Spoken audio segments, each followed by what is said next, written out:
जय माताजी मित्रों, मारी चेनल ममतानी रसोईमां तमारुं स्वागत छे। आज हूँ तमारी साथे शेर करीश ज्यारे शाक रोटली बनाववानुं मन ना होय त्यारे फक्त 10 ज मिनिटमां घरमां रहेली वस्तुमांथी ज 1 चमची तेलमांथी बनी जती रेसिपी। आ रेसिपी तैयार करवा माटे मैं अत्यारे आ नानो टुकड़ो दूधीनो लीधो छे, तो तेने आपणे आ रीते आदू छीणवानी छीणीथी तेने छीणी लईशुं। तो अत्यारे आपणे नाना टुकड़ा दूधीनो ज उपयोग करीशुं। तो आ रेसिपी बनवामां पण खूब ज झड़पथी बनी जाय छे अने खावामां पण खूब ज टेस्टी लागे छे। तो गरमीमां रसोडामां वधारे समय ऊभું ना रहेવું होय त्यारे तमे आ रेसिपी झटपट बनावीने तैयार करी शको छो।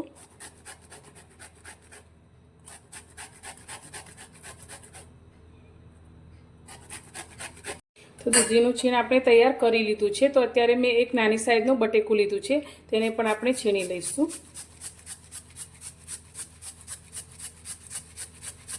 दूधी अने बटेकानुं छीण आपणे तैयार करी लीधुं छे। हवे अत्यारे आ रेसिपी तैयार करवा माटे मैं दही लीधुं छे, जे खाटुं होय तेवुं दही लीधुं छे। अर्धी नानी वाटकी जेटलुं ते अंदर उमेरी दईशुं। तमे दहीनी जग्याए छाशनो उपयोग पण करी शको छो। हवे आनी अंदर आपणे थोड़ा मसाला करीशुं। तो अत्यारे मैं आदू मरचा अने लसणने आ रीते झीणा वाटी लीधा छे, जे 2 चमची जेटला लीधा छे ते अंदर उमेरीशुं। अत्यारे मैं नानी साइजना एक टामेटाने एकदम झीणुं झीणुं आ रीते समारी लीधुं छे, ते अंदर उमेरीशुं। हवे आनी अंदर आपणे थोड़ा मसाला करीशुं। तो मसालामां आपणे स्वाद प्रमाणे मीठुं एड करीशुं। तो अत्यारे आपणे 1 चमची जेटलुं मीठुं लीधुं छे ते उमेरीशुं। अर्धी चमची आपणे लाल मरचुं पाउडर उमेरीशुं। अर्धी चमचीथी थोड़ी ओછી आपणे हळदर उमेरीशुं। 1 चमची आपणे धाणा जीरुं उमेरीशुं। 1 चमची आपणे वरियाળી લીલી લીધી છે તે ઉમેરીશું। 1 ચમચી આપણે જીરું આખું લીધું છે કાચું તે ઉમેરીશું। અત્યારે મેં થોડાક સિંગદાણા શેકેલા લઈ અને તેનો આ રીતે અધકચરો ભૂકો કરી લીધો છે તે ઉમેરીશું। જો તમારે ના લેવો હોય તો સ્કીપ કરી શકો છો।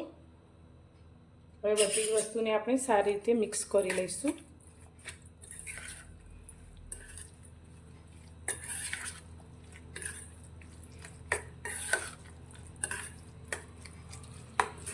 तो बधुं सारी रीते मिक्स थई गयुं छे।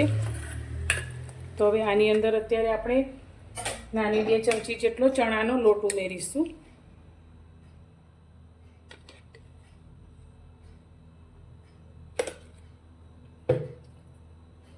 तेनी साथे अत्यारे मैं एक नानी वाटकी झीणो रवो लीधो छे ते उमेरीशुं। तमे सोजी पण लई शको छो।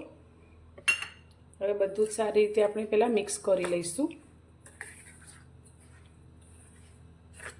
तो अत्यारे आपणे दहीनो उपयोग कर्यो छे एटले आ खीરું तैयार करवा माटे आपणे अंदर थोड़ो पाणीनो उपयोग करीशुं। तमे छाश लेता होय तो एकली छाशमां पण आ खीરું तैयार करी शको छो।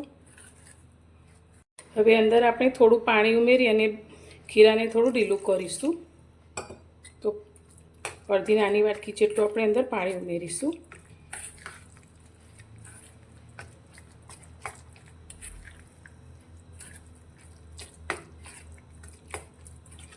હવે અત્યારે આપણે નાસ્તાની અંદર ખાટું દહીં ઉમેર્યું છે। તો આપણા નાસ્તાનો ટેસ્ટ ખાટો મીઠો આવે તેના માટે અત્યારે અંદર 2 ચમચી જેટલી દળેલી ખાંડ ઉમેરીશું।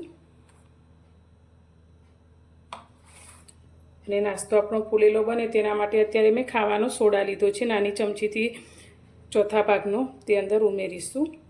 અને ઉપર આપણે 2 થી 3 ચમચી જેટલું પાણી ઉમેરીશું અને ફરી બધી જ વસ્તુને સારી રીતે મિક્સ કરી લઈશું।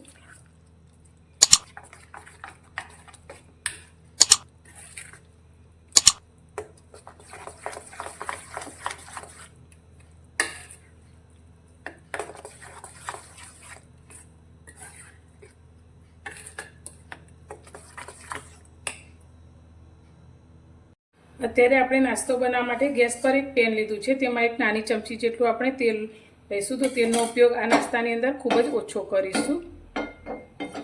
તો તમે પેનની જગ્યાએ કડાઈનો કે તવાનો ઉપયોગ પણ કરી શકો છો। હવે તેની અંદર આપણે થોડી રાઈ એડ કરીશું।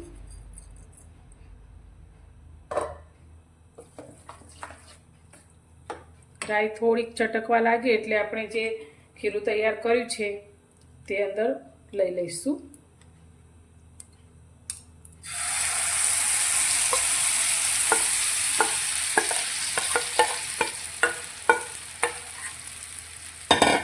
અને તેને આપણે બધી જ બાજુથી એક સરખું ફેલાવી લઈશું.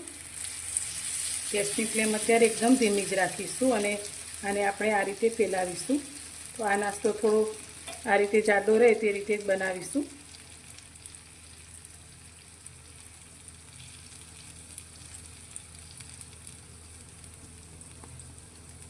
હવે ધીમા ગેસની ફ્લેમ પર આને ઢાંકી અને આપણે ઉપરનું પડ થોડું ડ્રાય થાય ત્યાં સુધી તેને થવા દઈશું. એટલે નીચેનું પડ થોડું ક્રિસ્પી થશે અને ઉપરનું પડ આપણું એકદમ ડ્રાય થશે એટલે તેને આપણે ફેવરી લઈશું.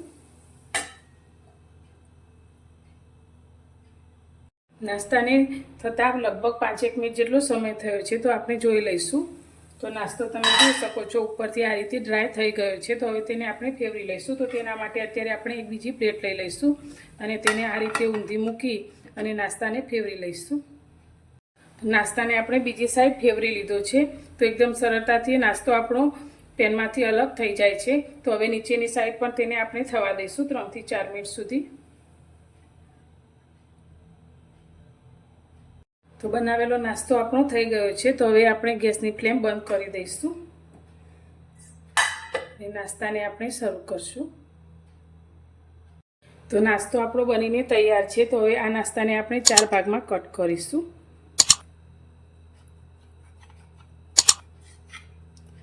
તો જોતાં જ મોઢામાં પાણી આવી જાય તેવો એકદમ ટેસ્ટી આપણો આ નાસ્તો બનીને તૈયાર છે. તો નાના મોટા દરેકને આ નાસ્તો ખૂબ જ પસંદ આવશે.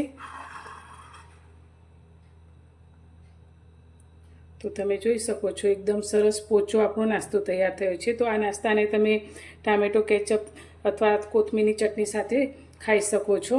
તો તમને મારી આજની આ રેસીપી કેવી લાગી તે મને કોમેન્ટમાં જરૂરથી જણાવજો. અને પસંદ આવી હોય તો વિડીયોને લાઇક કરજો, શેર કરજો અને મારી ચેનલ પર નવા છો તો ચેનલને સબસ્ક્રાઈબ કરવાનું બિલકુલ ભૂલતા નહીં.